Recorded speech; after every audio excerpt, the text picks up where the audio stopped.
Block and inline elements. Block और inline elements को जानने से पहले ये समझना पड़ेगा कि एलिमेंट्स क्या होता है। लास्ट क्लास में जैसे हम लोगों ने बोला था कि जितना भी टैग्स है वो सबको एलिमेंट बोलते हैं, और टैग्स जो होते हैं वो दो तरह से अपना अपना जगह कैप्चर करके रखते हैं पेज के ऊपर। एक होता है ब्लॉक लेबल, इट्स मीन जब भी हम कोई एक टैग लगाएंगे तो वो पूरा का पूरा एक पूरा फुल विड्थ कैप्चर करता है।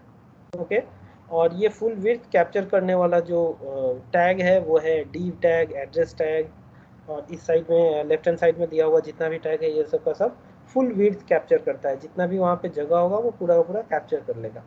अनदर टाइप है इनलाइन एलिमेंट्स का, जो कि जितना टेक्स्ट दिया हुआ रहेगा वो सिर्फ उतना ही जगह लेते हैं। जैसे जैसे टेक्स्ट बढ़ते जाएगा वैसे वैसे उनका जगह भी बढ़ते जाएगा। तो हम लोग यहाँ पे दो टैग्स मेनली यूज करते हैं इस कैटेगरी में, एक है div, दूसरा है span।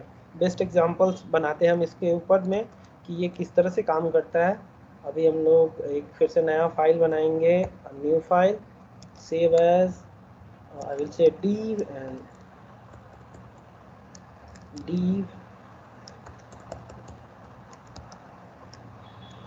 And span .html। इस वाले फाइल में भी अगेन हमको पहले HTML का जो बेसिक पार्ट होता है उसको डालना होगा, और यहाँ पे हम लिखते हैं div and span example। oh no, okay, so एक div टैग लगाते हैं div, और इसके में कुछ हम लोग को कंटेंट डालना चाहिए। सो मैं एक p टैग का एक कंटेंट जो है मैं उठा के इसके अंदर में डाल देता हूँ दूसरे किसी पेज से कॉपी करके। p टैग यहाँ क्लोज करना चाहिए।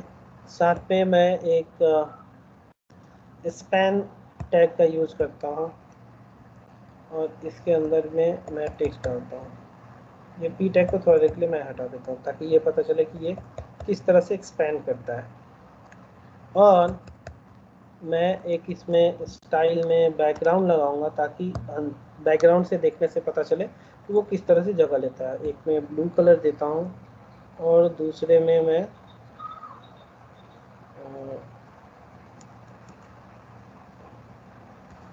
रेड कलर देता हूँ।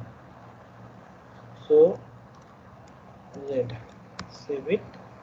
मैंने यहाँ पे कोई विड्थ या कोई हाइट का यहाँ पे नहीं दिया है, तो इसलिए बाय डिफ़ॉल्ट को ये जब भी लेगा तो ये पूरा का पूरा एरिया इसको कैप्चर करना चाहिए। Let's open in browser.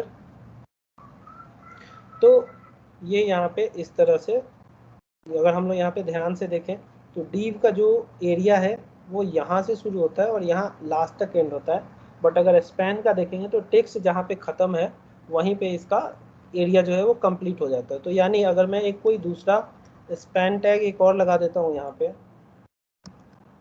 तो ये क्या होगा, सेम उसी लाइन में this is some text span तो क्लोज किया हुआ है।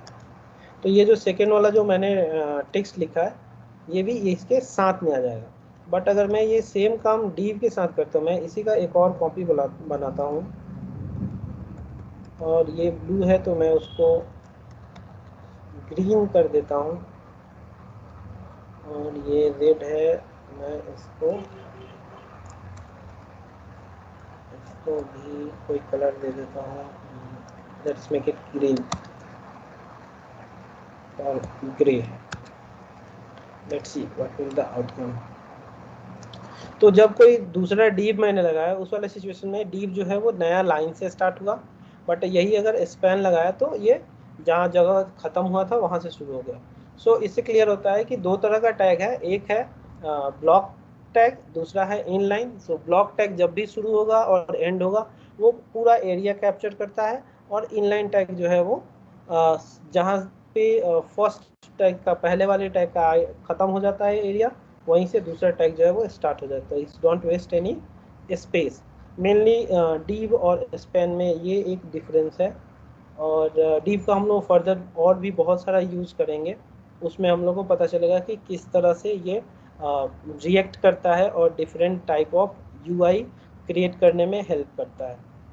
कुछ टैग्स यहाँ पे लिस्ट किया हुआ है, तो ये सारे के सारे टैग्स के एग्जांपल्स बना के देख लेना अच्छा होगा, ताकि समझ में आएगा कौन सा टैग क्या करता है। मैक्सिमम टैग्स के बारे में ऑलरेडी पहले से मैंने बताया हुआ है, कुछ एक दो ऐसे टैग होंगे जिनके बारे में नहीं बताया।